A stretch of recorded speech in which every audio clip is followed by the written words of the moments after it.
Bloomberg Audio Studios. Podcasts, radio, news.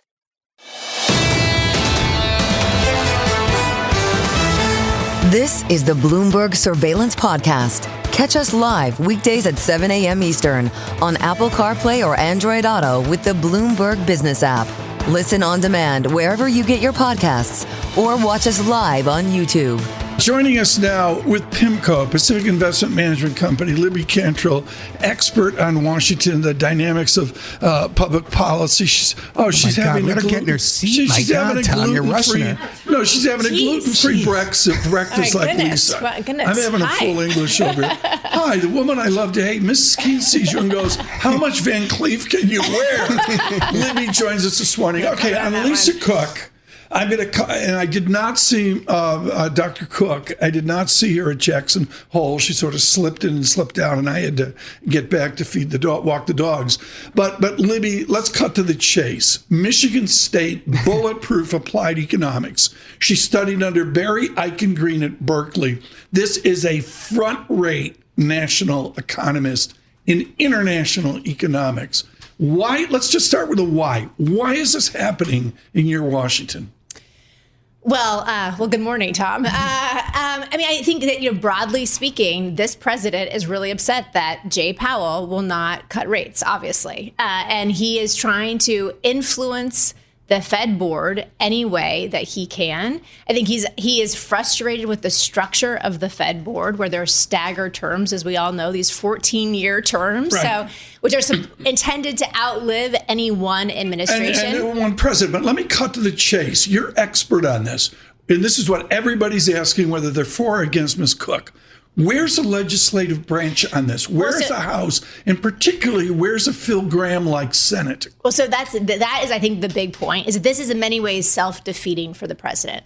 Because, of course, not only does this potentially not have the impact on the yield curve that he wants to see and mortgage rates and what have you, but it also makes the confirmation of any future nominee that much more difficult. Right. Remember that in order to get confirmed, a nominee needs 50 votes in the Senate. Republicans right now have 53. However, this is something that you all appreciate this nuance, but lots of financial press do not.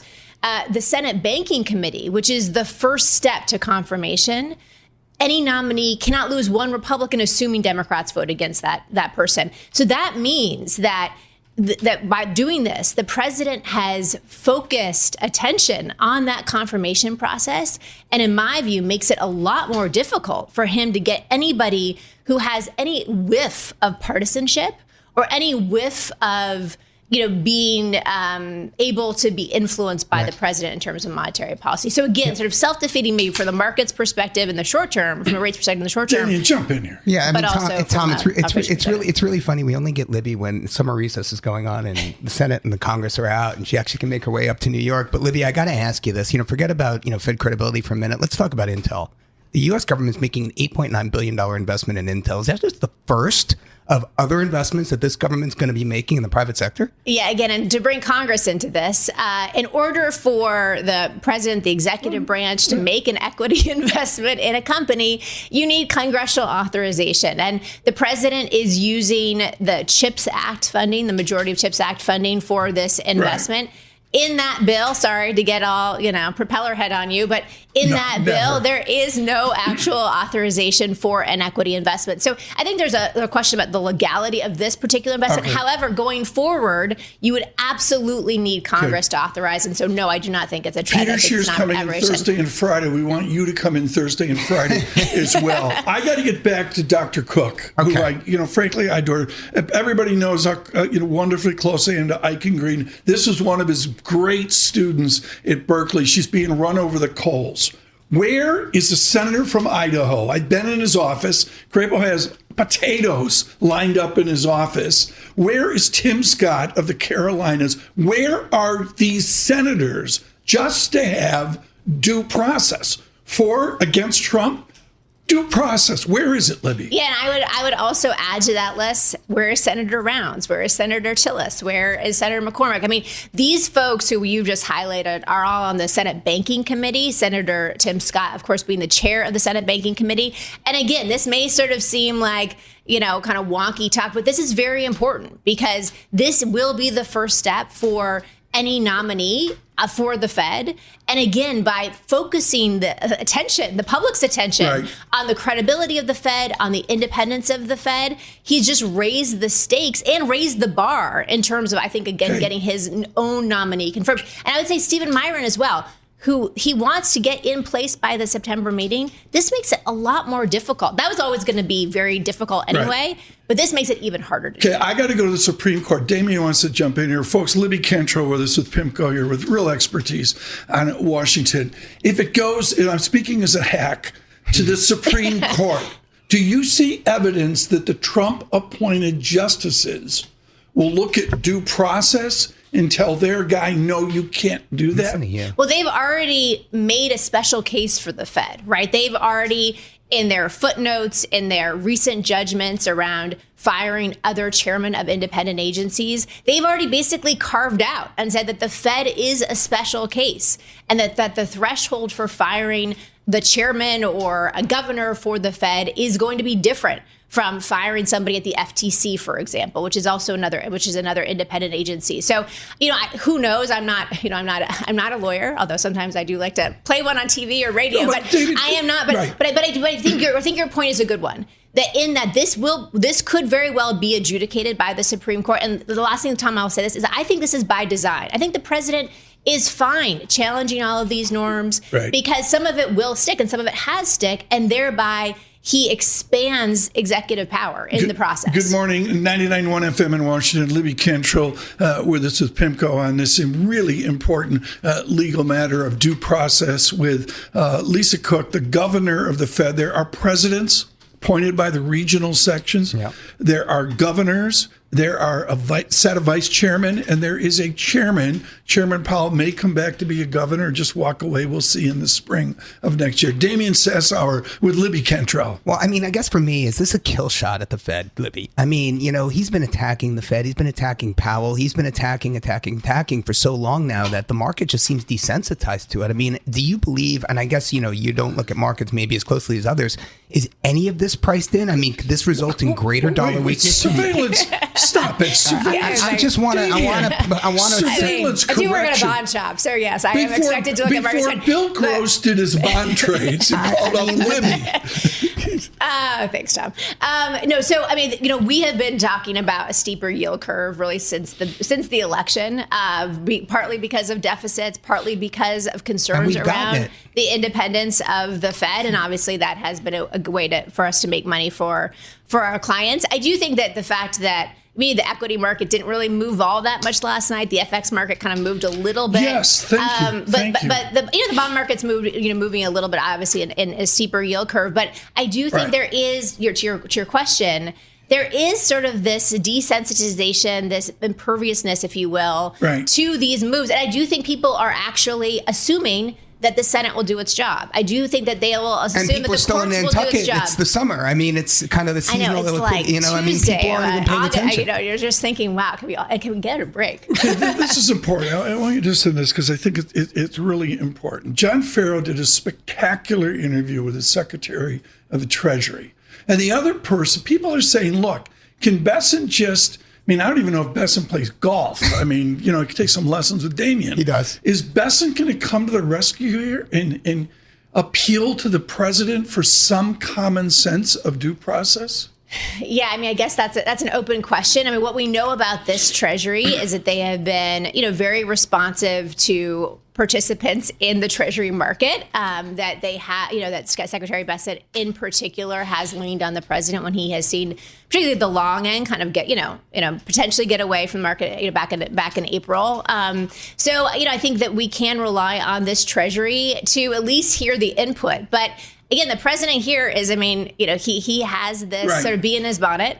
This is something that he wants to see changed. Again, I just think that this is self-defeating in many ways. Does PIMCO feel, unfair question, but Damien sort of alluded to it earlier, does PIMCO feel The long end is drifting away, price down, yield up, Japan and the rest? Well, I mean, obviously, UK. we're seeing that with global yield curves. And so, yeah, I mean, I think there is there's just a broader question about, obviously, about deficits, about the political will around, any fiscal consolidation. Of course, we haven't seen any fiscal consolidation. We've seen just the opposite. And then a concern around, obviously, inflation, which is, related to the independence of these central banks. So, yeah, I think that we have been kind of calling for and positioned for steeper yield curves in many developed markets, including in the U.S. Libby, when summer recess ends, you're going to be getting back to work. It's going to be that sprint, right, to avoid the slowdown. I don't think I've ever left work, David. Well, no, I mean, it's a Tuesday. I do, so maybe I'm talking more about myself. I'm internalizing it than I have to do this. But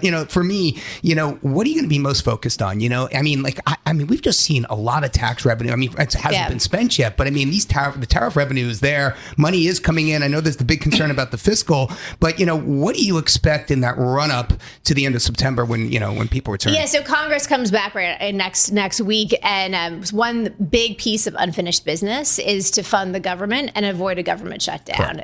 The deadline for that is September 30th. I think, again, the market is kind of desensitized to these arguments for good reason, because it really doesn't necessarily affect the economy unless you see a prolonged government shutdown.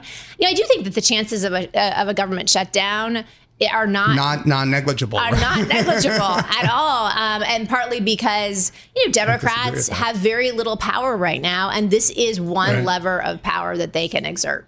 Libby Clinic, thank you so much. Libby Cantrill with us with PIMCO here, and of course on the back and forth between the White House and the Federal Reserve System involving the governor, Lisa Cook. Stay with us. More from Bloomberg Surveillance coming up after this.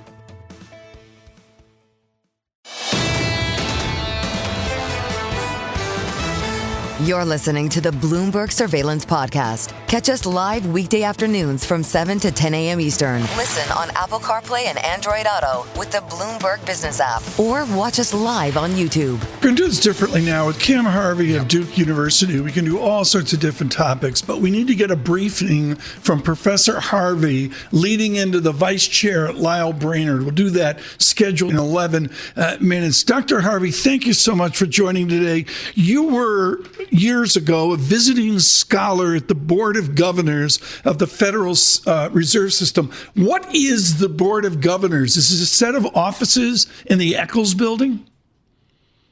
It is a set of offices, and when I was there, the offices were really old and needed repair, so it's kind of ironic that they're actually doing repair today, so many years later. But it is an important part of the Fed. A lot of the research is done there. And I was visiting scholar many years ago. What does a governor do different than a Federal Reserve president, a vice chair like Dr. Brainerd, or the chair, Chairman Powell? How is a governor different? Yeah, so the Fed is organized. So there's a central part of the Fed, which is the Board of Governors. And then there are regional Feds. And each of the regional Feds has a presidency. And then there's a rotation on the FOMC, which is the most important component.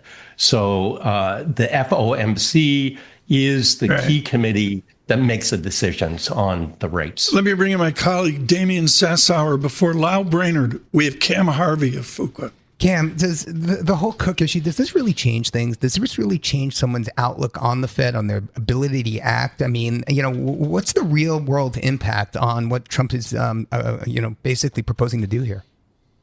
Yeah, so it's pressure. So it's political pressure.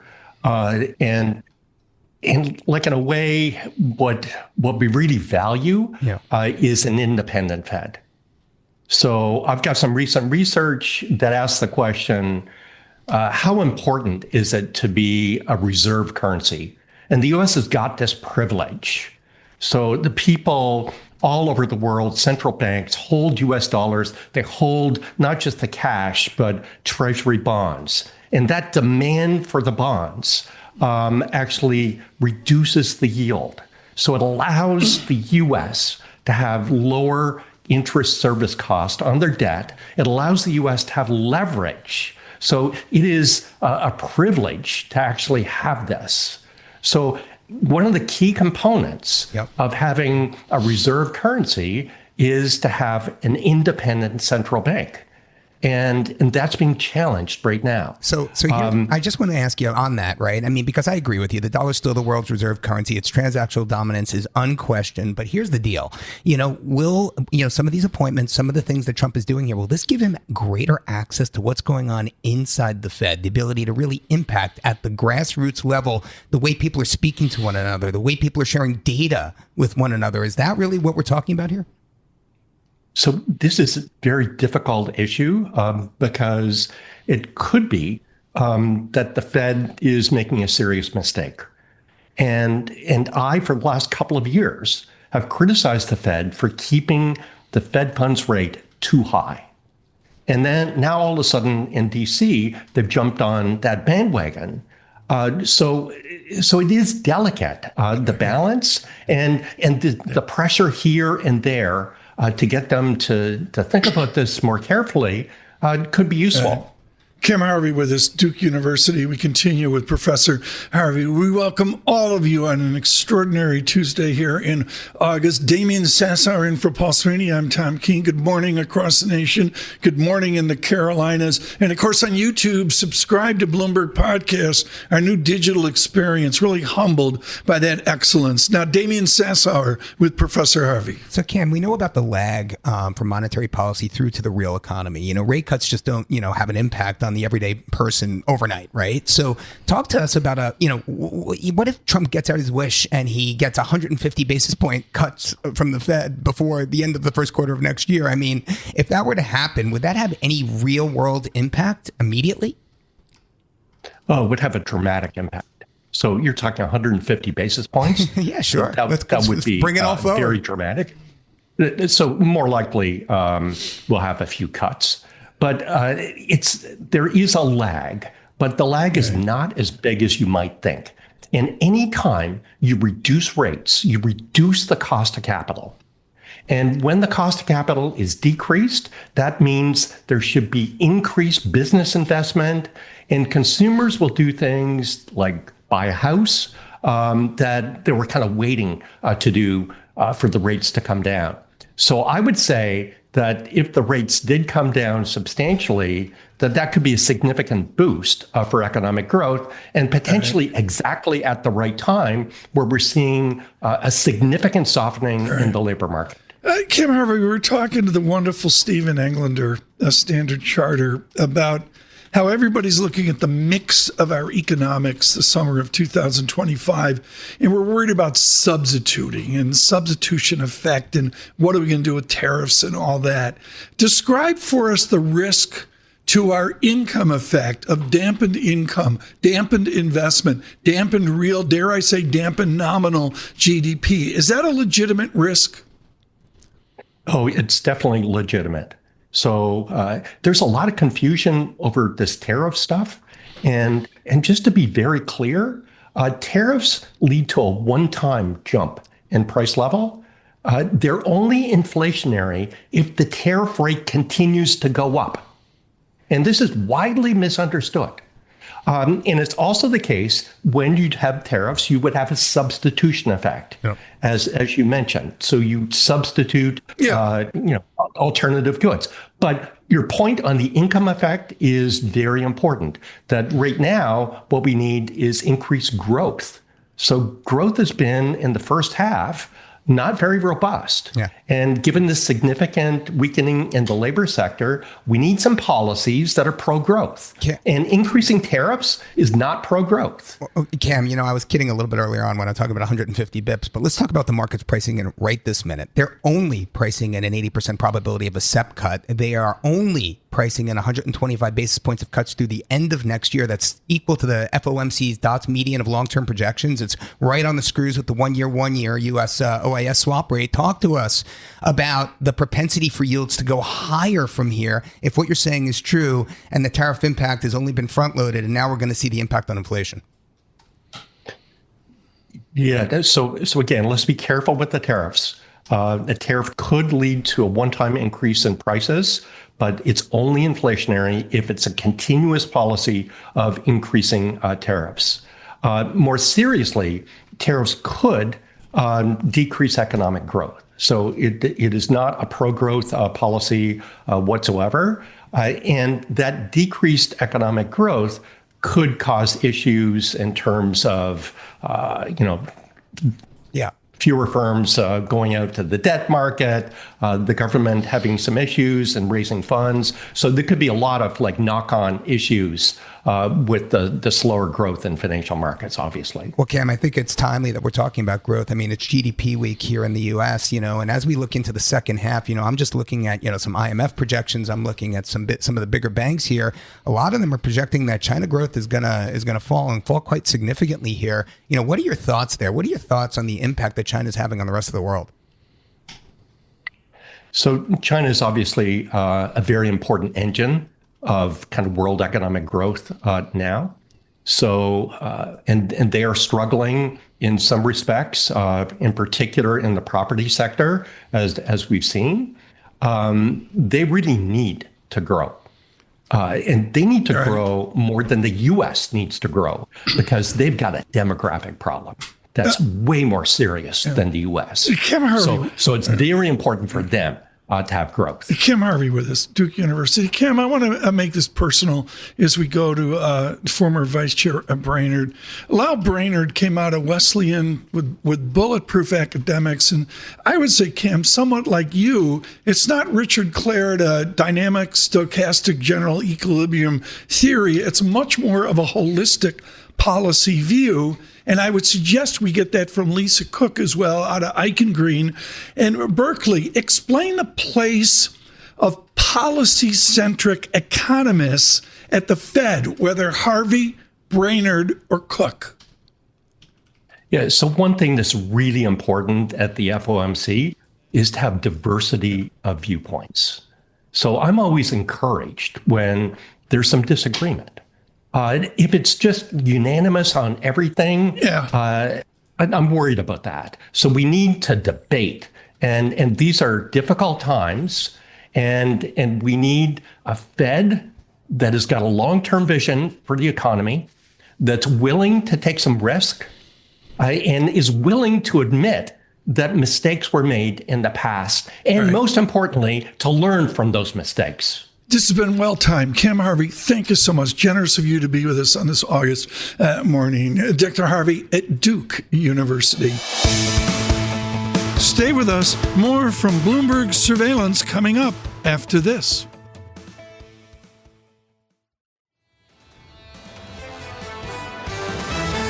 This is the Bloomberg Surveillance Podcast. Listen live each weekday starting at 7 a.m. Eastern on Apple CarPlay and Android Auto with the Bloomberg Business app. You can also listen live on Amazon Alexa from our flagship New York station. Just say, Alexa, play Bloomberg 1130. Now, another headline across the Bloomberg terminal, this from the Washington Post. Who is Fed Governor Lisa Cook, and can Trump really fire her? To provide market economic perspective, Stephanie Roth joins us now, as we've had some wonderful voices this morning as well. This uproar, does the market look beyond it, or can it actually adjust yield, the price of fixed income, and then all we do? If Trump actually succeeds in firing Cook, the results should be 10-year rates should be rising, because this is a real risk about the credibility of the Fed and inflation fighting the fighting ability of them. So from that perspective, it should actually be quite negative for markets. We should see 10-year yields rise as a result. The dollar significantly weaker and equities down. This is a really market negative move to the extent that this actually can happen, although our base case is that it can't. But even your base case is it can. I think that's what we see Damian Sassar in the tape this morning. Well, Stephanie, earlier this morning we had Peter Cheer on, and he proposed that the Fed should be enacting some form of yield curve control. What are your thoughts on that? Yeah, I mean, I think that's certainly a potential move, because when we're thinking, when we see what the path of policy at this point, you're seeing, even though there's a pretty aggressive cutting path for the Fed, you still see that 10-year yields are fairly elevated. Do you think there's a commitment for the Fed to expand its balance sheet going forward? I don't think so. I think that would be sort of a troubling move. I don't think that's necessarily a good plan. So I think what we'll see is the Fed will do a cut in September, and then beyond that, I think they're actually going to get a little bit troubled because inflation's likely to pick up pretty substantially. This is the heart of the matter. I mentioned this 8 times at Jackson Hole. I'm embarrassed to say I'm going to do it again, but it's germane. Do you perceive this as a one-off 25 beep move, or a la Greenspan as a vector in place, as a process in place to have a set of Fed rate cuts? The intention is never going to be to cut one time and then get sort of troubled by inflation. Okay. I think that will be the reality because certainly they're very much set up for the September cut. But what we'll probably see is employment look a bit better than what we saw in May and June. Okay. And then inflation look a little bit higher. So what do you think about the end of 2026 3% terminal rate? I mean, how do we get there? Do you think we get there? I don't think we get there. Interesting. I think we end up getting 2 to 3 cuts. I don't think we get to anything close to necessarily where the market's priced. Got some economic data this morning into a busy economic week. This has been underplayed in the doldrums of August. PCE price index on August 29. I believe that's Friday. We've got all sorts. Second look at GDP on August 28th. Not much going on the 27th, but right now, some economic data here. And again, durables ex transportation, a better number. Cap goods ex Boeing, a better number. And so, again, it's a tea leaf, and Jan Hassi has taught me to take this 3-month moving average, but the bottom line is it's not all that bad. Philadelphia Fed, non-manufacturing, thank you, Patrick Harker, for the wonderful discussion in Jackson Hole, is a pretty grim number, negative 17.5. But there's a set of economic data that I barely... That's only because the Eagles Stephanie aren't Roth looking really actually good here in the preseason. Looks at, yeah, it is. He did mention the Eagles. I'm sure. How do you not mention this? Stephanie, is our economy slowing? We've slowed, but I don't think we're slowing from here. So Q2 is probably the weakest point of the year. And then we'll see growth stabilize in Q3 and then pick up into Q4. So Q2, what happened in Q2, if you think about it, especially when it comes to the employment data, it was a period of time where we had peak tariff uncertainty and hundreds of thousands of people lost their work authorization. Right. So it shouldn't be that surprising that payrolls growth was quite slow then. But what we should see is it get a little bit better. And being that the break-even pace of payrolls growth is in the 60 to 80,000 range. If we see payrolls run at that type of trend, then that's a solid economy. So, Stephanie, the reason you're, I guess, above consensus in terms of how the Fed gets there at the toward the end of 2026 is it's going to be inflation, right? It's going to be higher prices, and that's going to stay the Fed's hand. I'm curious, given what's going on in the market today, given what's going on with Cook, what if do you have any doubt that the Fed's going to make a decision as they have based on the data or based on what they think the data is going to be? Or is there going to be another element that goes into your calculus when you're trying to determine where policy rates are going to be in a year and a half's time? Yeah, so I think the disconnect, at least between where I see the sort of the trajectory from here versus what the Fed is looking at, is the current trend in employment, which is... But can it be influenced by some of these moves that Trump is making in terms of the credibility of the Fed? I mean, do you think that calculus... aren't governors going to be incentivized to cut rates just to appease the president, or is that not going to at all factor into your thinking? I think the bigger factor here is going to be the next Fed chair and how that shapes the leadership, as opposed to the pressuring of individual members. I think it's more about who's going to be in that seat and how do they sort of shape the narrative for the rest of the Smartest thing I've heard in 24 hours, Stephanie Roth at Wolf Research. Okay, this goes back to Greenspan and Lawrence Meyer's wonderful book, A Term at the Fed. Is a risk here we get back to a Greenspanian dominant chairman? It's possible that we'll end up with a chairman that, kind of makes the decisions for the rest of the board. That said, the people on the list, for the most part, are largely credible, somewhat institutional type of people. And if we get somebody like Waller, I would expect that the credibility will be maintained. I did my video with Joe and Tracy at the horse farm. Yeah. And there was a horse like... Did you play guitar with Joe, by the way? I never got to ask. No, we didn't play guitar. We were by the campfire, but, we didn't. We were trying to do Chris Hillman. We're trying really to sing some Desert Rose Band, but it didn't work out. Good Lord. Quickly here, Stephanie Roth, the inflation data on Friday, is it in the survey or could it be market moving? I don't expect it to be market moving. We largely get most of the information from PPI, CPI, and then import prices. Yeah. Our expectation is core PC comes in at 0.31.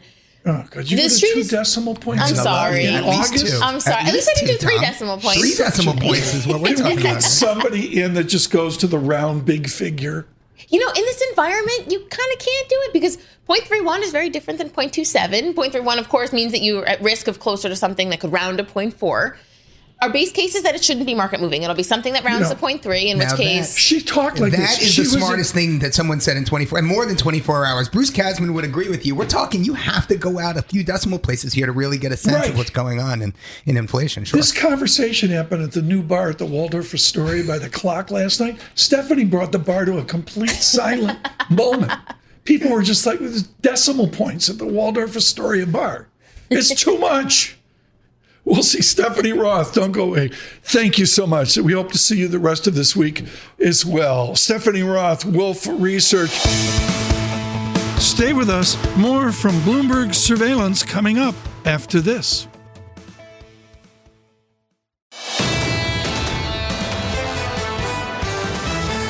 This is the Bloomberg Surveillance Podcast. Listen live each weekday starting at 7 a.m. Eastern on Apple CarPlay and Android Auto with the Bloomberg Business app. You can also watch us live every weekday on YouTube and always on the Bloomberg Terminal. Joining us now, Jordan Rochester, head of fixed strategy at Mizuho. Jordan, the world's turned upside down. You're out on LinkedIn. The value that you're doing is really good. Equities, bonds, currencies, commodities. Jordan Rochester, what is your best tool now to assess where we're heading? Well, Tom, that's a very difficult question. Which tool? I think if you look at the sort of growth momentum in the surveys, we're kind of operating blind as to whether surveys are good anymore about the hard data. That's the tricky thing we have. It's especially tricky in the UK, but it's also becoming a problem in the US with this recent BLS thing. But I think if you take into account the overall message from an average of the surveys, it's that US growth had a soft spot around tariffs, of course, but maybe things aren't so bad, Tom. The equity market tells you that. I think profit margins amongst firms tell you that. So a mixture of those two factors. Jordan, my friends Joe Lupton and Bruce Kasman over at JP Morgan, they're looking for, a divergence, so to speak, between U.S. inflation and that in the Eurozone/UK. Talk to us about that. What are you seeing, grassroots, boots on the ground in terms of price pressures? Is there anything there? Yeah, what's really fascinating about this cycle is because the Bank of England and the ECB have cut rates by more, and you've got a bit of a different sort of narrative amongst their central bankers. For the UK, inflation's sticky. It's frustratingly so. A mixture of exogenous factors such as food price inflation, but also tax changes by the Chancellor herself, have led to inflation being on a level towards 3 and 4%. That is very uncomfortable for the Bank of England.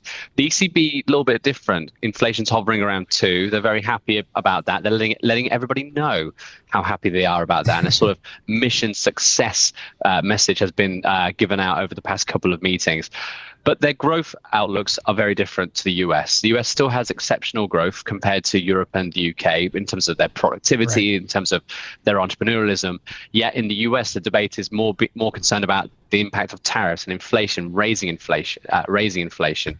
So you've got definitely a divergence in central bank opinions, where in the UK it's sticky inflation, but they want to cut. In the US, it's potential inflation, and they are concerned about cutting or not. Jordan, I've survived 35 years of covering emerging markets specifically because I've not had the you-know-whats to get bearish on the dollar. Curious to hear your thoughts there. I mean, is there any length here to this, this dollar weakness story? It's gotten harder. I've got to say, I'm very surprised by the reaction in markets to Chair Powell's speech at Jackson Hole last week. Of course, the initial knee-jerk made complete sense to me, but what's been surprising since, and we were out yesterday in London on the bank holiday, is the lack of a follow-through. And in fact, the dollar's come off in terms of it's come back against the euro, at least. And that's a mixture of factors such as the French politics heating back up. But it's also markets saying, look, we've got another CPI, we've got another NFP print before the actual Fed meeting. Maybe we shouldn't go gun-ho into this and fully price in a rate cut, because the market's not pricing in a full rate cut for the September meeting. Instead of 25, we're around 22 on the screen right now. I thought we'd be closer to 25. So the big surprise for me is that we've not gone a bit more full blast into pricing in that rate cut, leading to a weaker dollar. But bigger picture, I think the equity flow story into European equities, we've seen banks outperform and defense outperform this year, will be one of those factors that keeps the sort of long euro, short dollar view in play. And then for the yen, I think the yen outperforms the dollar because of the Bank of Japan's hiking cycle. I mean, Jordan, I look at all this and I go, okay, but where can I make money? Do you have a currency pair that's a speculation out 6 months or a year now that you find really attractive? Well, we're currently short dollar yen and scratching our heads why that it should be. All rates point to a much lower dollar yen in terms of rate spreads. So stronger yen, the yen's weaker not cooperating, dollar. Jordan. Yeah, you know that, right? It's not cooperating. The long euro trade we haven't got on. It looks a bit tired, but I do think it will be on a 120 handle going into next year. And if you want to kind of avoid the dollar, you could be looking at short euro sterling expressions as well, because whilst the Bank of England view is very dovish from myself compared to the market pricing, I think the ECB pricing is a bit out of whack, and we should be pricing a bit more dovishness from the ECB next year. Dovish. Okay. So what's your bet? You're using euro yen as is like the euro yen on steroids? Jordan was going to talk about the Antipodeans. Oh, listen to you. No, what are the I think we're going to stick to just short dollar yen is our clear FX expression, and there's lots of rates trades to be doing as well. Okay. Jordan Rochester, thank you so much. This is the Bloomberg Surveillance Podcast, available on Apple, Spotify, and anywhere else you get your podcasts. Listen live each weekday, 7 to 10 a.m. Eastern on Bloomberg.com, the iHeartRadio app, TuneIn, and the Bloomberg Business app. You can also watch us live every weekday on YouTube and always on the Bloomberg Terminal.